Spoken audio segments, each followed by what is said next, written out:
In touch doctor Charles Stanley के साथ दुनिया भर में सुसमाचार साझा करते हुए इन टच पर अगली पीढ़ी के दिल को छूना। इस संदेश का शीर्षक है अगली पीढ़ी के दिलों को छूना। हमें अपने बच्चों को प्रभु के वचन की सच्चाई सिखाना है ताकि वे जीवन का सामना करने के लिए सुसज्जित हो सके और समझ सके कि वे परमेश्वर की संतान है। उसके पास उनके जीवन के लिए एक इच्छा है, उनके जीवन के लिए एक योजना है, और यह माता पिता की जिम्मेदारी है कि वे उन्हें प्रभु से मिलवाएं। और हर आने वाली पीढ़ी की भी यही जिम्मेदारी है। बेटे बेटियों को यह सिखाना हमारी जिम्मेदारी है। बेटे बेटियों की जिम्मेदारी है कि वे अपने बेटे बेटियों को यह सिखाए और उन पर अपने बेटे बेटियों को यह सिखाने की जिम्मेदारी है। और बाइबल में कहीं यह नहीं कहा गया है कि परमेश्वर के वचन को सिखाने की बात में एक पीढ़ी को छोड़ा जा सकता है। तो मैं चाहता हूं कि आप भजन संहिता 78 की ओर जाएं और हम इस सलाह को ठीक उसी तरह देखें जिसके बारे में हम बात कर रहे हैं। तो भजन संहिता 78, और कभी कभी लोग कहेंगे कि खैर आपके उपदेश के ठीक बीच में आप कहोगे सुनो ये कहाँ है और ये यहाँ है। हे मेरे लोगों मेरी शिक्षा सुनो, मेरे वचनों की ओर कान लगाओ।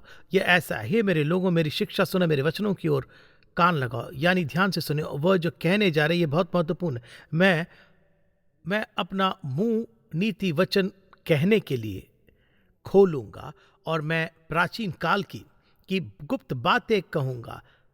जिन बातों को हमने सुना और जान लिया और हमारे बाप दादों ने हमसे वर्णन किया है, उन्हें हम उनकी संतान से गुप्त न रखेंगे, परंतु होनहार पीढ़ी के लोगों से यहोवा का गुणानुवाद और उसकी सामर्थ और आश्चर्य कर्मों का वर्णन करेंगे। उसने तो याकूब में एक चेतावनी ठहराई और इज़राइल में एक व्यवस्था चलाई जिसके विषय उसने हमारे पितरों को आज्ञा दी कि तुम इन्हें अपने अपने लड़के वालों को बताना कि आने वाली पीढ़ी के लोग, अर्थात जो लड़के वाले उत्पन्न होने वाले, वे इन्हें जाने और अपने अपने लड़के वालों से इनका बखान करने में उद्यत हों, जिससे वे परमेश्वर का आसरा रखें और ईश्वर के बड़े कामों को भूल न जाए, परंतु उसके आज्ञाओं का पालन करते रहे और अपने पितरों के समान हो, क्योंकि उस पीढ़ी के लोग तो हठीले और झगड़ालू थे और उन्होंने अपना मन स्थिर न किया था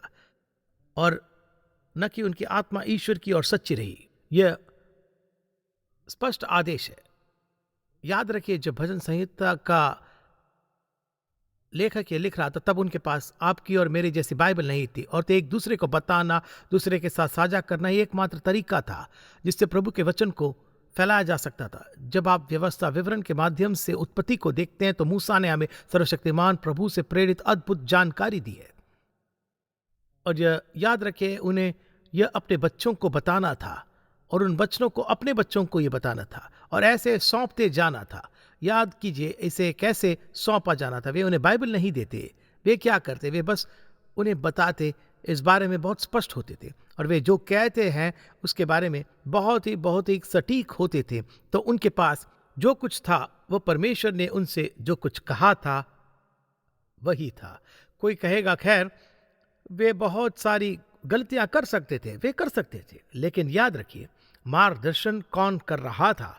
सर्वशक्तिमान परमेश्वर हजारों साल पहले जानते थे कि आप और मैं यहाँ होंगे, कि हमें सच्चाई को जानना जरूरी है और उनके पास हमारे लिए क्या है। तो हमारे पास क्या है?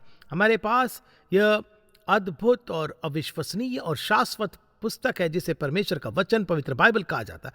और इसमें आपके और मेरे जीवन के लिए जरूरी हर बात है। चाहे आप जीवन में कहीं से भी आए हो, कोई फर्क नहीं पड़ता कि आपको क्या सिखाया गया हो। सच्चाई इस पुस्तक में है जिसे हम पवित्र बाइबल, परमेश्वर का वचन कहते हैं। और इस जोर का कारण यह है कि उनके पास यह नहीं था।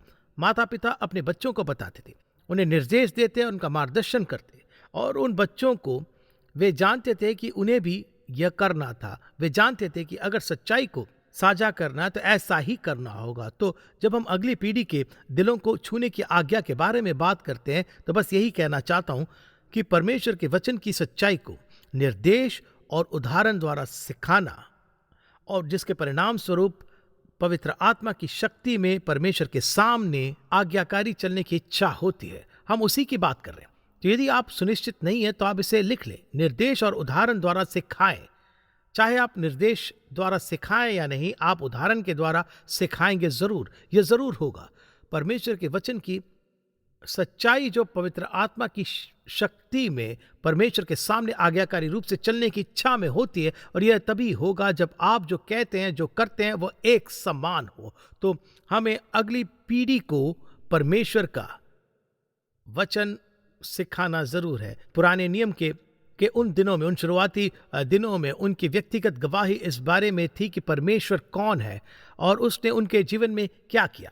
मिस्र में पले बड़े उन लोगों में से एक होने की कल्पना करें और मिस्र के बंधन से मुक्ति का यह अनुभव, और उस रात उस पूरे समुदाय में मृत्यु और सारे मिस्र में वो भयानक मृत्यु की आवाज़, उनकी गवाही की कल्पना कीजिए। और फिर लाल समुद्र के पास आकर परमेश्वर द्वारा इस अद्भुत चमत्कार को करते हुए देखना और उन्हें उसे पार करते हुए देखना, और फिर सीने और मूसा पहाड़ की चोटी पर चढ़ जाता और इन 10 आज्ञाओं के साथ वापस जाता है, और फिर उन्हें निर्देश देता है कि ये वे नियम है जिनके द्वारा हमें जीना है। उन्हें यह सिखाया गया था और उन्हें इसके साथ जीना था। तो जो कुछ उन्होंने उन दिनों में किया था, मूसा ने उसे लिखा, उन्हें यह याद दिलाते हुए कि परमेश्वर ने क्या क्या किया था। उसने कहा, तुम्हें यह सब बताना है, आपको इसे अपने बच्चों को सिखाना है, और न केवल उन्हें सिखाने के लिए बल्कि परमेश्वर के वचन का पालन करने और जो कुछ आपने देखा और जो आपने सुना उसके एक उदाहरण बनना है। और कोई जनरेशन गैप नहीं होना चाहिए, यानी परमेश्वर के दृष्टिकोण से ऐसा कोई समय नहीं आता जब हम कहते हैं, खैर आप जानते हैं मैं बहुत अच्छा शिक्षक नहीं हूँ, मैं प्रोफेसरों को अपने बच्चों को सिखाने को कहूँगा, मैं नहीं, तुम नहीं। यदि आप ऐसा करते हैं तो आपदा हो जाएगा। हम अपने बच्चों के प्रति, अपने बच्चों के लिए सर्वशक्तिमान ईश्वर की दिव्य आज्ञा के तहत जिम्मेदार है। आने वाली पीढ़ी को बताना यह हमारी जिम्मेदारी है।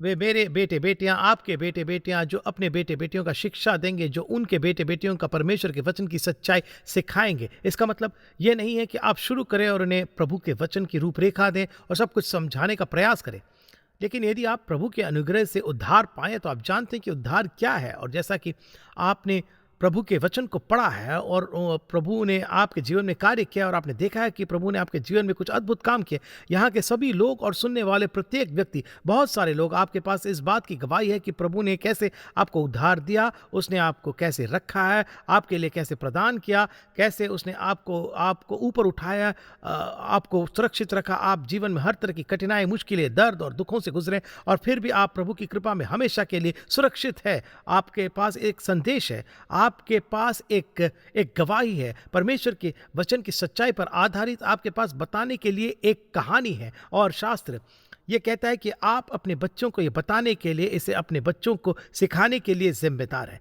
और आज एक भी व्यक्ति ऐसा नहीं है जो परमेश्वर की कृपा से उद्धार पाया हो, जो अपने बच्चों को सच्चाई पारित करने के लिए पर्याप्त नहीं जानता है। तो ये बिल्कुल ज़रूरी है, क्योंकि हम ऐसे समय में रह रहे हैं जब आप और मैं सभ्यता के एक ऐसे भाग में है जो गलतियों से भरा हुआ है, खतरों से भरा हुआ है और उन वस्तुओं से भरी हुई है जो उन्हें गिरा देगी और उनके जीवन को नष्ट कर देगी।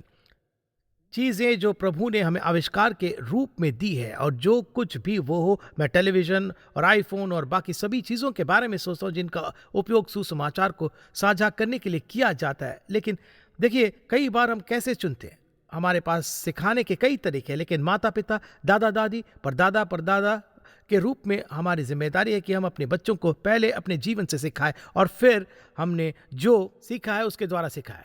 और तो इससे ये बहुत स्पष्ट है कि हमारी एक जिम्मेदारी है।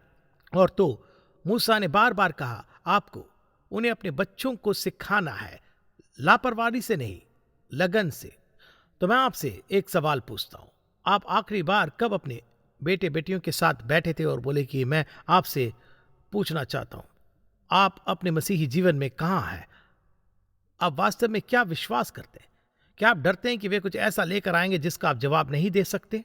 परमेश्वर आपको दिखाएंगे कि क्या कहना है, और तो हम इसे अभी बस होने देना है। हम सोचते हैं कि अगर हम बच्चों को बड़ा करते हैं और वे स्कूल जाते हैं और वे सच सुनेंगे, और अगर वे संडे स्कूल जाते हैं और बाकी सब, तो हमने युवाओं की एक पूरी पीढ़ी को खड़ा किया है जो परमेश्वर को बिल्कुल नहीं जानते, ना ही वे परमेश्वर के वचन को जानते हैं, और ना ही उन्हें परमेश्वर की बातों में कोई दिलचस्पी है। इसका मतलब ये नहीं है कि यह सबके लिए सच है। बहुत से ईश्वरीय युवा लोग हैं जो अपनी गवाही साझा करने का साहस रखते हैं, लेकिन कुल मिलाकर हमारी एक पीढ़ी है, क्योंकि हमने वयस्कों के रूप में एक ऐसे समाज का निर्माण किया है जो पूरी तरह से ईश्वर विरोधी और शास्त्र विरोधी और पवित्र विरोधी चीज़ों की ओर झुक रहा है। वे इसके बारे में सुनना नहीं चाहते हैं, वे इसे सिखाने नहीं वाले, और जैसे जैसे समय बीतता है वे आत्मिक चीज़ों को कम करते जाते हैं। और बाइबल कहती है कि हमें अपने बच्चों को सिखाने की जिम्मेदारी है, उन्हें प्रशिक्षित करना है, ताकि वे जहाँ कहीं भी स्कूल जाएं वे सही और गलत के बीच अंतर कर सके। जब तक कि परमेश्वर के लोग सही के लिए खड़े नहीं होते और साहसपूर्वक ये कहते कि मेरा मानना है कि बाइबल परमेश्वर का वचन है और मैं चाहता हूँ कि मेरे बच्चे इसे समझे और मेरे पोते इसे समझे, और हम उसी धर्मनिरपेक्षता और अविश्वास में डूबे रहेंगे, वे चीज़ें जिन्होंने हमें यह बनाए हैं जो कि हम हैं। और ये ऐसा कुछ नहीं है जो कि हो सकता है, ये पहले से ही हो रहा है, ये पहले से ही हो रहा है। लेकिन मैं आपसे दादा दादी के रूप में या माता पिता के रूप में मैं भी आपसे ये पूछूंगा, ये आखिरी बार कब था जब आप अपने किसी बच्चे के साथ बैठे और बोले बताओ तुम स्कूल में क्या सीख रहे हो? हाँ माँ पिताजी तुम नहीं समझोगे, मैं समझूंगा, हाँ मैं समझ सकता हूँ, मुझे बताओ। कि वे कभी कभी परमेश्वर के बारे में बात करते हैं और वे परमेश्वर का उल्लेख नहीं करते क्योंकि ये विषय उनके अनुकूल नहीं है। मैं आपसे पूछता हूँ, ऐसा कौन सा विषय है जिसमें परमेश्वर के लिए कोई जगह नहीं है? बिल्कुल, यानी जो कुछ भी सत्य है वो पवित्र परमेश्वर की ओर से आता है। जो बातें गलत और बाइबल आधारित नहीं है वह उसकी ओर से नहीं है। इसलिए चाहे जो भी हो, ईश्वर ही हर चीज का स्रोत है, गलतियां नहीं बल्कि सत्य। माता पिता के रूप में यह आपकी जिम्मेदारी है कि आप उन्हें वह सिखाएं जो आप परमेश्वर के वचन के बारे में जानते हैं। आपको कुछ धार्मिक ग्रंथ के साथ बैठने की जरूरत नहीं है। बस उत्पत्ति 1 से शुरू करें। बेटा, इसका मतलब क्या है? आदि में परमेश्वर ने आकाश और पृथ्वी को बनाया। इसका मतलब क्या है? सबसे पहले एक परमेश्वर है। दूसरा, ये सभी चीज़ों का सृजनहार है, वह सभी चीज़ों का स्रोत है, और आप वहाँ से जाते हैं। इन सब में यीशु कहाँ फिट बैठता है, और आप वह कहानी सुना सकते हैं। आप उपेक्षा नहीं कर सकते और इसे किसी और पर छोड़ नहीं सकते। हम एक ऐसे समाज में रहते हैं जो प्रभु के आत्मा की बातों में पूरी तरह से उदासीन होता जा रहा है, और इसलिए जब मैं वचन को देखता हूं तो मुझे लगता है कि खैर बाइबल में ऐसा कोई जगह है जो कहता है इस पीढ़ी को ऐसा करने की जरूरत नहीं है। नहीं, यह सच नहीं है। कभी कभी आप इसे एक गवाही कह सकते हैं। आप कहते हो खैर मैं इस बात की गवाही देना चाहता हूं कि यीशु ने मेरे लिए क्या किया है। मैं तुमसे एक सवाल पूछता, अगर मैं आपसे पूछूं कि क्या आप अपने बच्चे में प्यार करते हैं, तो यहाँ और बाहर हर कोई कहेगा कि हाँ मैं करता हूँ। आप उनसे कितना प्यार करते हैं? आप कहोगे मैं उनकी देखभाल करता हूँ, उनके लिए कपड़े खरीदता हूँ और उन्हें खिलाता हूँ, उन्हें ये देता हूँ, वो देता हूँ, कार देता हूँ और स्कूल ले जाता हूँ। ये सभी चीज़ें आप कहेंगे। क्या आप उन्हें सही तरीके से सच्चा प्यार करते हैं कि आप उनके जीवन में उन हर एक बातों को जो उनके आत्मिक चीज़ों को प्रभावित करता है उससे वो निपट सके? क्या आप उससे उतना प्यार करते हैं? और आप कहेंगे मुझे नहीं लगता कि मैं उन्हें उतनी अच्छी तरह से जानता हूं कि यदि आप उद्धार पाए तो ऐसे कई बातें जो आप जानते हैं कि एक ईश्वर है, जानते हैं कि उसने सभी चीज़ों को बनाया, आप जानते हैं कि उसका एक पुत्र है यीशु मसीह, आप जानते हैं कि वह क्रूस पर मरने और आपके और मेरे पापों के लिए अपना खून बहाने के लिए प्राथमिक उद्देश्य से दुनिया में आया था ताकि हम हमारे पापों से क्षमा किया जा सके। यह हमारी ओर से अच्छा काम नहीं, यह सच है कि वह मरा, उसे सूली पर चढ़ाया गया, वह मरा और वह मरे हुए में से जी उठा। वो पिता के पास गया, वो पिता के दाहिने ओर बैठा है और उसने पवित्र आत्मा को हमारे भीतर रहने के लिए भेजा ताकि वह हमें कुछ भी करने के लिए तैयार कर सके, और वह सब कुछ जो हमें जीवन में करने की ज़रूरत है आप ये जानते हैं। आप ये जानते हैं, आप बहुत कुछ जानते हैं। देखिए, आप किसी को उद्धार देने के लिए पर्याप्त जानते हैं, जिसका अर्थ है कि आप उन्हें उनके जीवन को नष्ट करने से रोकने के लिए पर्याप्त जानते हैं। आपका आश्चर्य हो सकता है कि आप कितना जानते हैं, लेकिन क्या आपने समय निकाला ताकि आप जो जानते हैं उसे सबसे कीमती के साथ साझा कर सकें? आपके जीवन में सबसे कीमती लोग होते हैं आपके बच्चे, आपके पोते, आपके परपोते, और शास्त्र बहुत ही स्पष्ट है, अपने बच्चों, अपने पोते पोतियों के साथ परमेश्वर के वचन की सच्चाई को साझा करना हमारी एक जिम्मेदारी है। उन्होंने कहा, पिता और माता इसे अपने बच्चों को दे दो, और आप उन्हें सिखाते हैं कि इसे अपने बच्चे को कैसे देना है। ये सिखाते हैं कि इसे अपने बच्चों को कैसे देना है। ये एक गवाही है, ये एक सत्य की एक पंक्ति है जिसे तोड़ा नहीं जाना चाहिए और इसे हल्के में नहीं लिया जाना चाहिए। तो मैं आपसे फिर पूछूंगा कि आज कितने माता पिता हैं जो चर्च जाते हैं, उपदेश सुनते हैं या टीवी देखते हैं, जो अपने बच्चों से सवाल करने के लिए समय निकालते हैं कि वे क्या विश्वास करते हैं, कि वे अभी कैसे जी रहे हैं। आप उन्हें एक ऑटोमोबाइल खरीदते हैं, आप उनकी शिक्षा के लिए भुगतान करते हैं। आपके पास यह पता लगाने का अधिकार है कि आप पता लगाएं कि वे क्या विश्वास करते हैं और कैसे जी रहे हैं, क्योंकि वे आपके बच्चे हैं और आपको उनके जीवन की देखरेख करने की एक जिम्मेदारी है, उन्हें प्रदान करने और रिपोर्ट पाने। और उन्हें एक रिपोर्ट कार्ड मिलता है, पर आप उनके दिल की रिपोर्ट चाहते हैं। आप एक रिपोर्ट चाहते हैं कि वे कैसे जी रहे हैं, क्योंकि वे जिस तरह से अभी जी रहे हैं वैसे ही वे जीने वाले हैं। इसलिए वचन बहुत ही स्पष्ट है। हमारा यह ईश्वरीय जिम्मेदारी है कि लड़के को शिक्षा उसी मार्ग की दें जिसमें उसको चलना चाहिए, और वह बुढ़ापे में भी उसी से न हटेगा। आप उन्हें केवल दुनिया में लाकर ये नहीं कह सकते, ठीक है मैं स्कूलों पर भरोसा करने वाला नहीं हूँ, इस पर भरोसा करूंगा, उस पर भरोसा करूंगा। नहीं, ये पता लगाने की हमारी जिम्मेदारी है कि उन्हें क्या सिखाया जा रहा है और वे कैसे रह रहे हैं और क्या देख रहे हैं, और वे अपने आईफोन या जो कुछ भी हो उसका कैसे उपयोग कर रहे हैं। हम एक ऐसे समाज में रह रहे हैं जहां आत्मविनाश के लिए सभी आवश्यक साधन है, लेकिन सभी तरह से सुसमाचार की सच्चाई को फैलाने और माता पिता आपका जीवन कैसा उदाहरण है, आपके घर में आपका क्या जोर है, क्या क्या आपने अपने बच्चों से ऐसे क्या कहा है जिससे आपके बच्चे अपने बच्चों को ईश्वरीय जीवन जीना सिखाना चाहते हैं। और आप मुझे अक्सर ये कहते हुए सुनते हो, परमेश्वर की आज्ञा मानो और सारे परिणाम उसी पर छोड़ दो। और कई बार बच्चा या कोई युवा व्यक्ति, कभी कभी बहुत छोटे बच्चे कहते कि डॉक्टर स्नैलनी परमेश्वर की आज्ञा का पालन करें और सभी परिणामों को उसी पर छोड़ दे। लेकिन मैं जानता कि वह माँ या पिता ने उनसे काफ़ी बात की है कि उस छोटी उम्र में वे इसका मतलब पूरी तरह से नहीं समझ सकते होंगे, लेकिन कोई उन पर अच्छा काम जरूर कर रहा है। आप कहेंगे, खैर क्या आपको अपने बच्चों को ईश्वरीय शिक्षा देनी चाहिए? हाँ, ये उनका उद्धार है। हाँ, उन्हें सच्चाई सिखाएं।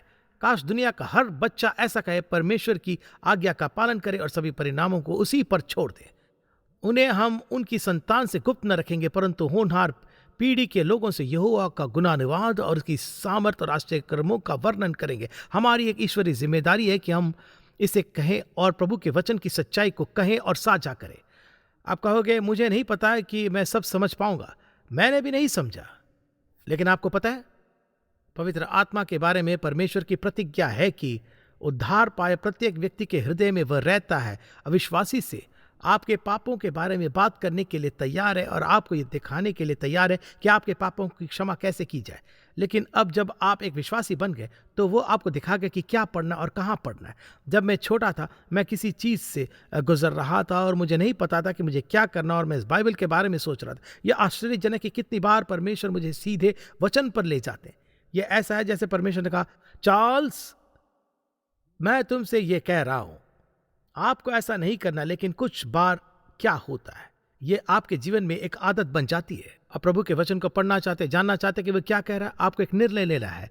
एक बहुत ही महत्वपूर्ण निर्णय। मैं आपको बता सकता हूं कि प्रभु का वचन आपके प्रश्न का उत्तर देगा, चाहे कुछ भी हो जाए। आपका निजी जीवन, वे चीज़ें जिनसे आपको निपटना है। और मैं सोचता हूं, मैंने प्रभु के वचन के बारे में कुछ भी न जानने के साथ शुरुआत की थी, लेकिन किसी तरह वह मुझे एक वचन की ओर ले जाएगा कि वह जानता था कि मैं कितना अज्ञानी था, लेकिन वह मुझे पवित्र शास्त्र का कोई वचन दिखाएगा। और मैं विशेष रूप से मेरे पास मौजूद कुछ पुरानी बाइबलों को देख सकता हूँ और उन तारीखों को देख सकता हूँ जो उनके द्वारा लिखी गई है, और मैं इसे देखता हूँ और अच्छी तरह से सोचता हूँ कि क्या हुआ। कभी कभी मैं एक या दो शब्द रख देता, क्योंकि यह मेरी अज्ञानता में मुझे दिखाने का परमेश्वर का तरीका था। यह नहीं पता था कि कहाँ पढ़ना, क्या पढ़ना है। आप देखते हैं बार बार प्रोत्साहन का हर एक शब्द है। मैं आपको किसी भी चीज़ के लिए इससे बेहतर ढेर सारे सैद्धांतिक उत्तर नहीं दे सकता, लेकिन यहाँ पर एक बात है जो मैंने अपने जीवन में जल्दी सीखी। अगर मेरा कोई सवाल होता, मुझे नहीं पता कि क्या करना, परमेश्वर के वचन में प्रवेश करो। जो मैंने सीखा वो मैं करूँगा, मैं परमेश्वर के वचन के माध्यम से पलटूंगा। यही मैंने सीखा। इस वचन को सुनिए, यहोवा को अपने सुख का मूल जान और वह तेरे मनोरथों को पूरा करेगा। अपनी मार्ग की चिंता यहोवा पर छोड़ और उस पर भरोसा रख, वही पूरा करेगा, प्रकट करेगा। तो दूसरे शब्दों में, और धीरज से उसका आसरा रख, वहीं पूरा करेगा। ध्यान से सुनिए, यदि आप प्रभु के वचन को खोलेंगे और उसे अपने हृदय से बात करने के लिए कहेंगे, तो वो आपसे इतना प्यार करता है कि आपको किसी भी चीज़ के बारे में स्पष्ट दिशा देगा जिसके बारे में आपको जानने की ज़रूरत है। यही तो वो है। यही हमारे लिए, हमारे बच्चों के लिए, हमारे पोते पोतियों के लिए और हम आगे बढ़ने के लिए सत्य है, और उन्हें सिखाने का हमारा एक दैवीय दायित्व है, और यह शुरू करने का एक आसान तरीका है।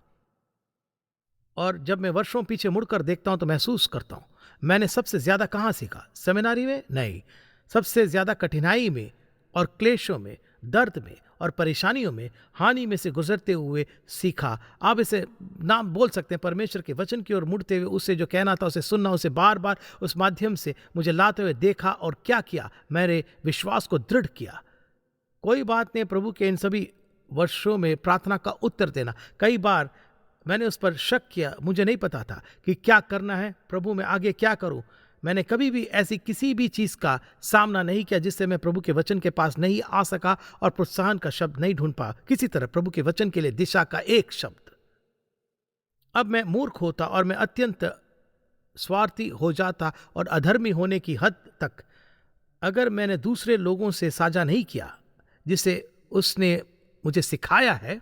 आपके आसपास ऐसे लोगों की दुनिया है जो भूखे, प्यासे और थके हुए हैं, कष्ट से भरे हुए हैं, निराश हुए हैं, हार मानने को तैयार हैं, जिन्हें यह सुनने की सख्त जरूरत है कि सर्वशक्तिमान परमेश्वर आपके जीवन में क्या कर रहा है। आपको उन्हें बताना होगा।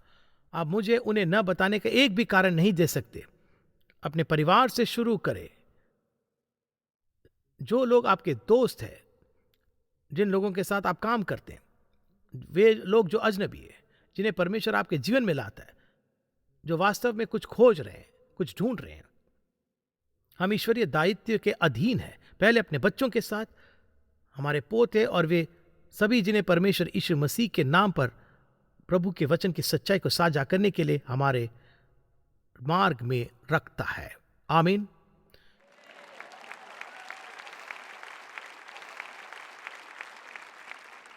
ठीक है, आप उन व्यक्तियों में से एक हो सकते हैं। हो सकता है कि आपने सभी प्रकार के प्रसारण, सभी प्रकार की बातें सुनी हो सकता है कि आप कभी कभी चर्च गए हैं, लेकिन सच्चाई है कि आप नहीं जानते कि वास्तव में क्या करना है। मैं बताता हूं कि कैसे शुरू करें। आप उसी तरह से शुरू करें जिस तरह से हम सभी शुरू करते हैं, और वह है पवित्र परमेश्वर को स्वीकार करना कि आपने उसके खिलाफ पाप किया है, कि आप पाप में जी रहे हो, आप अवज्ञा में जी रहे हो। आप कहेंगे जैसे क्या? बस 10 आज्ञाओं को पढ़े, आप किसी स्थान पर अपनी समस्या के साथ आएंगे।